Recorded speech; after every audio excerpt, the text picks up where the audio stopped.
Hi hello నమస్తే అండి. మీరందరూ ఎలా ఉన్నారండి? బాగున్నారా? నేను శ్యామలా గ్రీన్. మన ఇంటి రుచులు ప్రోగ్రామ్కి స్వాగతం సుస్వాగతం. ఈరోజు చాలా టేస్ట్గా అన్నంలోకి మిక్స్ చేసుకొని తినేంత టేస్ట్గా ఉండే బెండకాయ ఫ్రై ఎలా తయారు చేయాలో నేను చూపిస్తాను. ఇలాగా 1/2 కేజీ బెండకాయలు తెచ్చుకొని శుభ్రంగా ఉప్పు నీళ్ళలో వేసి కడుక్కోవాలండి. ఫస్ట్ కట్ చేయకముందే బెండకాయలని కడుక్కోవాలి, లేకపోతే బంక వస్తుంది. బెండకాయలన్నీ చక్కగా ఇలా కడుక్కొని చూడండి ఎంత డస్ట్ ఉందో లోపల. కడుక్కున్న బెండకాయలని ఒక గిన్నెలో వేసుకొని కాసేపు అలాగే వదిలేస్తే కొంచెం నీళ్ళు ఓడుతాయండి. తర్వాత ఒక క్లాత్ పరుచుకొని మనం టేబుల్ మీద కానీ చాట్లో కానీ శుభ్రంగా ఉతికిన క్లాత్ మీద బెండకాయలన్నీ ఇలాగ పరుచుకొని ఒక 1 అవర్ వదిలేయాలి. 1 అవర్ వదిలేసిన తర్వాత వాటిని చిన్న ముక్కలుగా ఇలా కట్ చేసుకోవాలి. ఒక 5-6 చిన్నుల్లిపాయలు నలగొట్టి పెట్టుకోవాలి. తర్వాత ఒక 7-8 పచ్చిమిర్చి చీలికలు చేసుకోవాలి. ఒక 2 ఎండుమిర్చి, 2 రెబ్బలు కరివేపాకు, మీడియం సైజు ఉల్లిపాయలు 2 చిన్న ముక్కలు కట్ చేసుకొని బాండిలో కొద్దిగా ఆయిల్ వేసుకొని ఆయిల్లో మనం కట్ చేసుకున్న బెండకాయ ముక్కల్ని 75% వరకు వేపుకోవాలి, మాడిపోకుండా.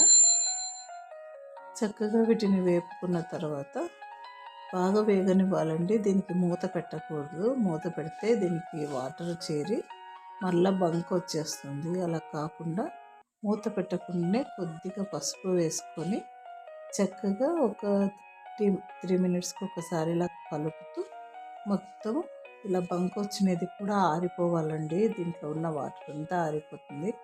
మరీ నల్లగా వేగనివ్వద్దండి. హై ఫ్లేమ్లో పెట్టి మీడియం ఫ్లేమ్లో పెట్టుకొని అప్పుడప్పుడు సిమ్ చేస్తూ చక్కగా ఇలా బంక పోయి మెత్తగా 75% ఉడికేలాగా వీటిని వేపుకోవాలి. చూడండి ఎంత బాగా మంచి స్మెల్ కూడా వస్తుంది బెండకాయలు వేగిన తర్వాత.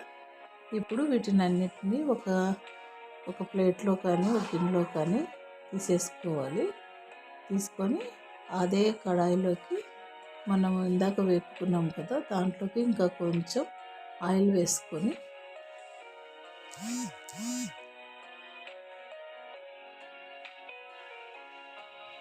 ఆయిల్ వేడెక్కిన తర్వాత కొద్దిగా ఆవాలు, కొద్దిగా జీలకర్ర,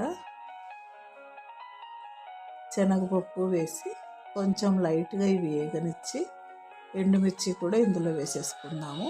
పచ్చిమిర్చి చీలికలు కూడా వేసుకొని కొద్దిగా లైట్గా ఇవి వేగిన తర్వాత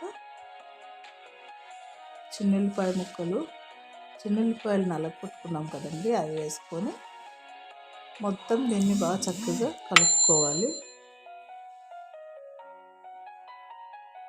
ఇవి కొద్దిగా లైట్గా వేగిన తర్వాత మనం ఉల్లిపాయ ముక్కలు, కరివేపాకు కూడా వేసుకొని ఉల్లిపాయలు మెత్తబడే వరకు వీటిని వేపుకోవాలి. గోల్డెన్ బ్రౌన్ కలర్ అవసరం లేదండి. ఉల్లిపాయలు మెత్తబడితే సరిపోతుంది. ఎందుకంటే బెండకాయలు కదండి, ఉల్లిపాయలు కూడా మెత్తబడిన ఉల్లిపాయలు తింటే కూడా చాలా టేస్ట్గా ఉంటాయి. ఇలాగా వేగిన తర్వాత మనం ముందు వేపుకున్న బెండకాయలు మొత్తం ఇందులోకి వేసేసుకొని చక్కగా ఇంకా ఒక 20% వరకు వీటిని వేగనివ్వాలి. ఇలాగా సిమ్లో పెట్టి కొంచెం వేపుకుంటూ అన్నీ కలుపుకుంటూ ఉల్లిపాయలు బెండకాయలు అన్నీ కలిసేలాగా మొత్తం అన్నీ కలుపుకోవాలి. మనం విడిగా దీంట్లో ఇంకా కారం ఏమి వేయట్లేదండి. కొంచెం సాల్ట్ సరిపోలేదు. నేను సాల్ట్ చూసుకుంటే సాల్ట్ కూడా వేసుకుంటున్నాను. ఎందుకంటే మనం ఫస్ట్ నుండి సాల్ట్ వేయలేదు ఇప్పటి వరకు, అందుకే సరిపోలేదు.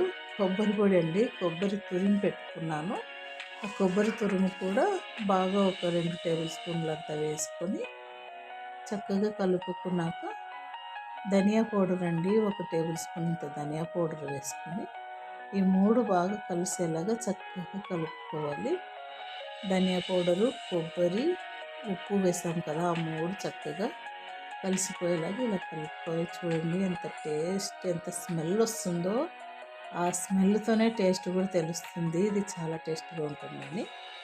బాగా ఇలాగా ఒక 5 మినిట్స్ వేగిన తర్వాత ఇంకా కంప్లీట్ ఫ్రై తయారైపోయిందండి. ఈ ఫ్రైని చపాతీలోకి, పూరీలోకి, జొన్న రొట్టెలోకి, అన్నంలో కలుపుకొని పప్పుచారు అన్నంలో, రసం అన్నంలో, సాంబార్ అన్నంలో నంచుకొని తినడానికి సూపర్ టేస్ట్గా ఉంటుందండి. మీరు కూడా ఇలాగే చేసుకొని తిని చూసి కామెంట్ ద్వారా ఎలాగుందో నాకు తెలియపరచండి. మీరు ఖచ్చితంగా సూపర్ అని కామెంట్ చేస్తారు. అంత టేస్ట్గా ఉంటుంది. ఎంతో టేస్టీ బెండకాయ ఫ్రై తయారైపోయింది. ఈ వీడియో మీకు నచ్చినట్లయితే లైక్ చేయండి, షేర్ చేయండి, సబ్స్క్రైబ్ చేసుకోవడం మర్చిపోకండి. బెల్ ఐకాన్ కొట్టండి. ఆల్ ఆప్షన్ని క్లిక్ చేస్తే నేను పెట్టిన ప్రతి ఒక్క వీడియో మీకు నోటిఫికేషన్ వస్తుంది. Thank you for